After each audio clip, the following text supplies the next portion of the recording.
Oke, assalamualaikum warahmatullahi wabarakatuh. Balik lagi di channel ini, dan ini adalah Sony Xperia XZ Premium. Sony Xperia XZ Premium sekarang harganya udah 1 jutaan aja. Padahal saat pertama kali dirilis di tahun 2017, harganya itu 10 jutaan. Tapi apakah dengan harga tersebut HP ini masih worth it untuk dibeli di tahun 2022? Daripada penasaran, mending kalian tonton video ini sampai akhir. Dan untuk dana 1 jutaan yang kalian keluarkan, kalian bisa mendapatkan spesifikasi sebagai berikut. Dia menggunakan Snapdragon 835, RAM-nya itu 4 GB, sedangkan internalnya 64 GB. Layarnya itu berukuran 5,4 inci beresolusi 4K. Baterainya berukuran 3230 mAh dengan pengisian daya 18 watt. Kemudian speakernya udah stereo, dan untuk spek lainnya dia ada NFC, ada handphone jack, serta masih ada IP68 atau tahan air. Dan seperti biasanya kita bahas mulai dari bodi atau desain terlebih dahulu. Saat saya pertama kali melihat HP ini, saya langsung suka dan dibawa bernostalgia karena desainnya itu sangat Sony yang kotak, tegas, serta simetris. Ini mengingatkan saya dengan Sony seri Z yang dulu saya pernah pakai. Untuk warna HP ini juga sangat mencolok karena merahnya itu terang banget. Bahkan saking mencoloknya, kalian bisa menjadi pusat perhatian saat keluarin HP ini di tempat umum. Karena memang bentuk dan warnanya itu begitu berbeda dari HP yang saat ini beredar. Sekilas HP ini memang terlihat seperti Sony Xperia XZ1, tapi nyatanya ukuran serta materialnya itu berbeda.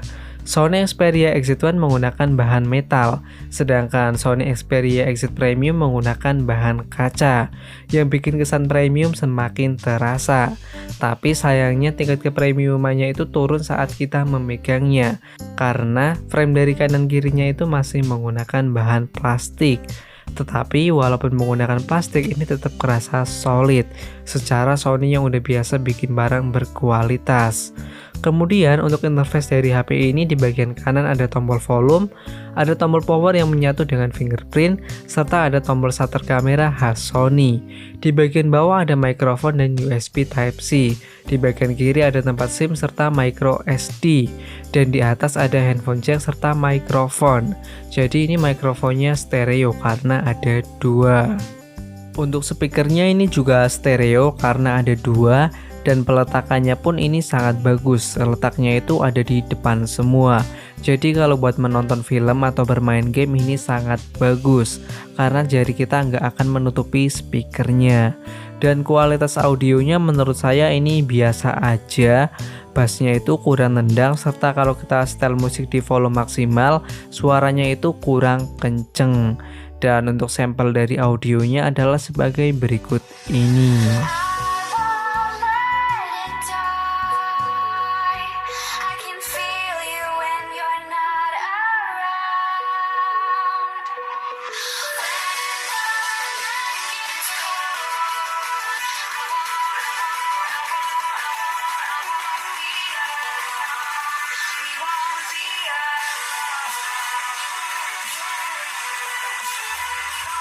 Kemudian kita beralih ke layarnya. Layar Sony Xperia XZ Premium masih memiliki bau-bau flagship karena layarnya menggunakan panel IPS berteknologi tinggi dengan resolusinya itu 4K dan memiliki kerapatan layar 800 dpi serta ditambahkan teknologi seperti HDR10, Triluminous Display serta X-Reality Engine khas Sony. Untuk ukuran layarnya sendiri adalah 5,4 inci dengan rasio jadul 16:9. Jadi bentuk layarnya ini agak melebar. Kalau dipakai satu tangan ini kurang nyaman. Selain itu, bezel di atas bawahnya juga masih tebal karena memuat dual stereo speaker yang telah kita bahas di awal tadi. Untuk kualitas layarnya ini udah bagus banget karena memang secara spesifikasinya udah oke. Jika kita gunakan buat nonton film ini enak banget. Warnanya itu keluar, tajam, serta memiliki view angle yang cukup luas. Warna hitamnya pun ini pekat meskipun ini panel IPS. Ya ini udah agak mirip-mirip lah sama AMOLED. Kemudian kalau menikmati konten berupa tulisan ini juga enak karena kerapatan layarnya itu udah tinggi. Layar dari Sony Xperia XZ Premium juga tergolong cukup responsif. Kalau kita pakai buat coret-coret, ngetik, game ini enggak delay. Ya lebih baik daripada Sony Xperia XZ2. Tapi sayangnya layarnya itu kurang oke kalau kita pakai di luar ruangan. Ini enggak nyaman karena layarnya itu enggak memiliki kecerahan yang cukup, serta layarnya juga tergolong cukup reflektif. Jadi bayangan kita akan terlihat di layarnya. Jeroan yang dipakai Sony Xperia XZ Premium menggunakan Snapdragon 835 dengan GPU Adreno 540. Kemudian RAM-nya 4GB LPDDR4X dengan internalnya itu 64GB UFS 2.1 dan masih bisa diperluas pakai micro SD. Kemudian OS yang dipakai adalah Android 9 karena ini adalah update terakhirnya. Untuk skin yang dipakai ini sangat mendekati stok Android atau Android murni yang simple dan minim fitur. Dan saya suka dengan yang simple-simple seperti ini. Tapi sayangnya saat pertama kali menghidupkan HP ini banyak banget bloatware dari aplikasi Jepang. Karena memang HP ini adalah HP versi Jepang. Dan bloatware-nya juga cukup banyak memakan penyimpanan. Tapi untungnya ini bisa di-uninstall. Untuk dipakai harian ini juga masih sangat oke berdasarkan penggunaan saya. Untuk buka tutup aplikasi ini masih sangat lancar dan cepat. Tapi jika kita buka banyak aplikasi ya mungkin lebih dari 5, HP akan kerasa lebih lambat. Dan ada juga aplikasi yang akan ketutup di background. Tapi buat kebutuhan ringan kayak sosial media dan komunikasi tentu ini lebih dari cukup. Kalau buat game, HP ini itu masih ngangkat, hanya saja kurang stabil dan efisien. Aslinya Snapdragon 835 yang dipakai itu masih sangat powerful jika di suhu dingin. Tapi jika suhunya naik akan sangat mengurangi performanya. Saya coba game PES Mobile di settingan maksimal, ini masih enak untuk beberapa match awal. Tapi saat memasuki match kelima ini akan terasa menurun performanya. Tapi ini masih dalam taraf yang tidak terlalu mengganggu. Dan menurut saya soal kenyamanan bermain game ini lebih baik dari Pixel 3. Karena Pixel 3 itu sangat panas. Dan ini panasnya masih tergolong cukup normal. Untuk ketahanan baterai dari HP ini tergolong biasa aja. SOT yang saya dapatkan itu berkisar 5 jam sampai dengan 5,5 jam dengan penggunaan ringan non-gaming. Jika kita kombinasikan dengan game, SOT-nya itu paling mentok di angka 4 jam aja. Tapi ini semua tidak bisa menjadi acuan karena HP ini adalah HP bekas dan kondisi baterainya itu tidak 100% seperti kondisi baru. Sedangkan untuk pengisian daya ini tergolong biasa aja, bahkan lambat meskipun dia udah ada 18 watt serta ada quick charge 3.0.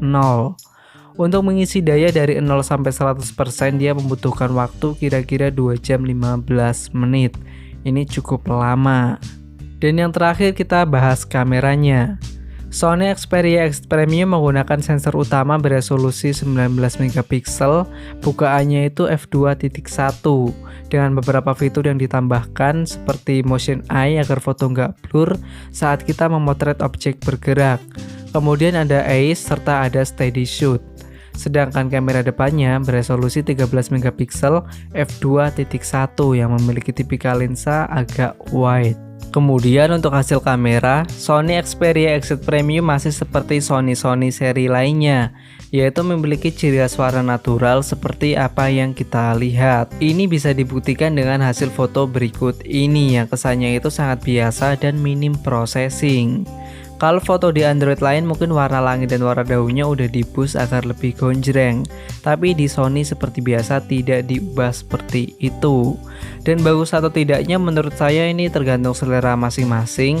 Tapi menurut saya pribadi hasil foto seperti ini masih oke dan cukup enak buat dilihat. Kemudian untuk ketajaman, kamera dari Sony Xperia udah nggak usah diragukan. Karena hasil fotonya itu tajam sekali. Dari hasil foto ini membuktikan bahwa kamera Sony XZ Premium itu masih sangat tajam dan detail dari tangan saya pun masih terlihat dengan jelas. Begitupun dengan warnanya yang sangat akurat. Kemudian untuk zoom, Sony Xperia XZ Premium hanya menggunakan digital zoom karena hanya memiliki satu lensa. Dan hasil zoomnya untuk close digital ini masih kelihatan oke. Tapi dibanding dengan hasil tambah zoom tentu ada penurunan kualitas sedikit. Dan untuk foto di malam hari, Sony Xperia XZ Premium tidak memiliki mode malam seperti HP-HP kekinian. Hal tersebut membuat foto di malam hari kelihatan kurang oke karena banyak noise dan kurang terang. Tapi ini bisa diakali menggunakan mode manual dengan cara setting shutter speed dan ISO untuk mendapatkan data cahaya lebih banyak. Dan hasilnya cukup oke karena gambarnya jadi lebih terang dan ini membuat enak untuk dilihat. Dan menurut saya ada satu kekurangan di kamera HP ini, yaitu HDR-nya kurang bagus. Bisa dilihat dengan foto berikut ini yang menunjukkan bagian belakangnya itu terlalu over. Kemudian untuk kamera depannya saya juga suka karena hasilnya seperti kamera belakang, tajam, detail, dan natural. Hasilnya itu sama seperti kondisi aslinya. Kalau kita jelek ya akan kelihatan jelek, kalau good looking ya akan kelihatan good looking.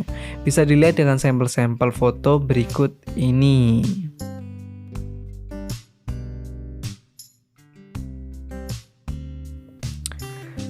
Untuk keseluruhan hasil kameranya, baik kamera depan maupun kamera belakang, saya sangat menyukainya. Karena hasilnya itu seperti apa yang saya bilang tadi, natural dan gak dibuat-buat. Dan untuk hasil kamera handphone sejutaan ini tentu lebih dari cukup. Untuk videonya pun ini kualitasnya juga masih sama seperti hasil fotonya. Untuk sampelnya adalah sebagai berikut ini. Ini adalah hasil kamera depan Sony Xperia XZ Premium. Ini di siang hari. Kalau di kondisi backlight seperti ini, kelihatannya muka saya hitam sekali. Tapi kalau menghadap cahaya ini kualitas gambarnya kelihatan cukup oke. Kemudian kalau di bawah jalan cukup stabil. Kita coba pakai jalan lagi. Ini kelihatan cukup oke. Ini perekaman di resolusi 4K 30 fps. Ini stabil atau enggak, kalian bisa menilai aja. Ini frame rate-nya seperti ini. Kita geser-geser.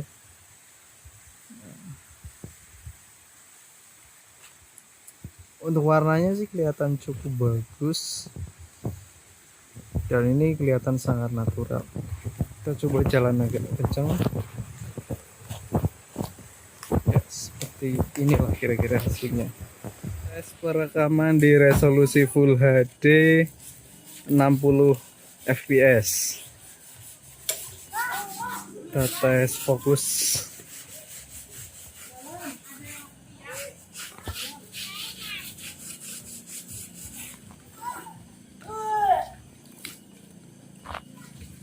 Masuk konten nih, masuk konten. Kemudian handphone ini juga ada fitur slow motion 960 fps yang bisa digunakan untuk mengabadikan momen yang lebih dramatis atau lebih keren. Tapi sayangnya mode ini hanya bisa dicoba di tempat yang cukup cahaya. Kalau tidak, hasilnya itu akan flickering dan banyak noise. Oke, lalu kesimpulannya bagaimana? Apakah Sony Xperia XZ Premium masih worth it buat dibeli di tahun 2022? Menurut saya ini masih sangat worth it buat dibeli, karena jika dibandingkan dengan HP baru dengan harga yang sama, ini memiliki spesifikasi dan kelebihan yang sangat banyak. Saya dapat HP ini dengan harga yang di bawah 1,2 juta, tapi dengan harga tersebut saya mendapatkan banyak hal, seperti layar yang keren, kamera yang masih oke dan bisa bersaing di tahun ini, stereo speaker, desain kece, performa yang masih sangat oke buat kebutuhan harian bahkan gaming sesekali, serta beberapa fitur tambahan lainnya yang kalian gak akan dapatkan dengan HP yang memiliki harga sama. Tapi minusnya jika kalian beli HP ini, kalian akan mendapatkan barang dengan kondisi yang bermacam-macam, karena HP ini adalah HP bekas dan HP ini adalah HP luar negeri. Jadi kita nggak tahu bagian dalamnya itu udah diapain dan udah seperti apa. Tapi jika kalian mau lebih aman, kalian bisa pilih langsung dan beli ke tempat yang jual atau beli secara offline. Dan bisa juga kalian beli di seller yang udah terpercaya atau seller yang udah besar. Jadi kemungkinan kalian akan diberi garansi. Ya, mungkin videonya sekian aja dari saya. Apabila ada kesalahan, saya mohon maaf. Jangan lupa like, komen, dan subscribe. Dan mohon maaf juga kalau ya cara ngomong saya masih kurang bagus. Wassalamualaikum warahmatullahi wabarakatuh.